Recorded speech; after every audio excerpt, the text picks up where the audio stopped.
20 جمادی الاخر، اس دن کا روزہ جن پر واجب ہے تو واجب روزہ، واجب نہیں ہے تو پھر مستحب روزہ اس دن کی مناسبت سے۔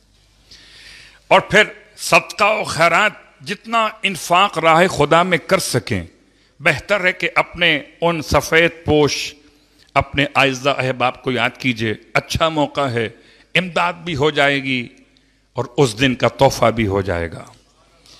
امداد ایسے کیجئے کہ کوئی خیرات کی شکل نہ ہو بلکہ گفٹ کی شکل میں ہو۔ اور زیارت جناب سیدہ فاطمہ الزہرا صلوات اللہ علیہا زیارت کے ساتھ ساتھ نماز میں بیان کر دیتا ہوں، جمادی الثانی کے اعمال کے ضمن میں سید ابن طاووس علیہ الرحمہ نے نقل کیا ہے۔ یہ 4 رکعت نماز ہے، 2 رکعت کر کے پڑھی جائے گی۔ نیت کیا ہوگی؟ نماز ماہ جمادی الاخر 2 رکعت بجا لاتا ہوں قربتاً و طاعتاً الی اللہ۔ اس نماز کی نیت میں ایڈ کر سکتے ہیں آپ اپنے اعزہ احباب کو بھی، نماز مستحب ہے، ایڈ کر سکتے ہیں، جمع کر سکتے ہیں۔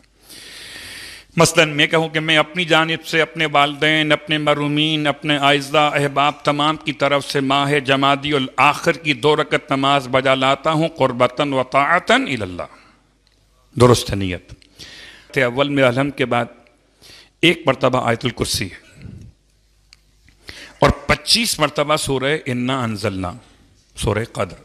رکعت اول میں آیت الکرسی 1 مرتبہ اور 25 مرتبہ سورہ القدر۔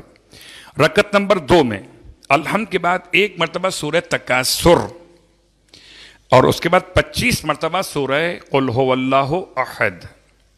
باقی رکوع، سجود، قنوت، تشہد، سلام بالکل صبح کی نماز کی طرح سے۔ پھر 2 رکعت نماز کی نیت کریں گے یہ والی۔ اس میں رکعت نمبر 1 میں الحمد کے بعد 1 مرتبہ سورہ کافرون اور 25 مرتبہ سورہ فلق۔ 25 مرتبہ سورہ فلق، کافرون 1 مرتبہ۔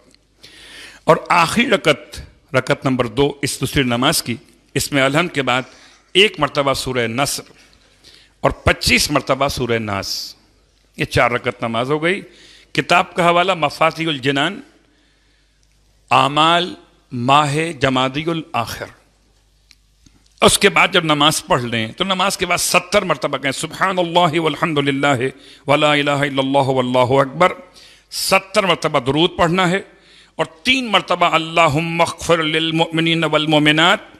پھر سجدے میں جا کر یا حی یا قیوم یا ذا الجلال والاکرام یا اللہ یا رحمان یا رحیم یا ارحم الراحمین، اور اس کے بعد اسی حالت میں اپنی حاجت طلب کرنا ہے۔ کیونکہ جو شخص یہ عمل کرے حق تعالیٰ اسے آئندہ سال تک اس کے مال کو، اس کے اہل کو، خاندان کو، اس کی اولاد کو، اس کے دین کو، اس کی دنیا کو محفوظ کر دے گا، مامون رکھے گا۔ اگر وہ شخص اس سال کے دوران مر جائے تو شہید کے برابر ثواب بھی ملے گا۔ خدا ہم سب کو اعمال صالحات کی توفیق عطا فرمائے۔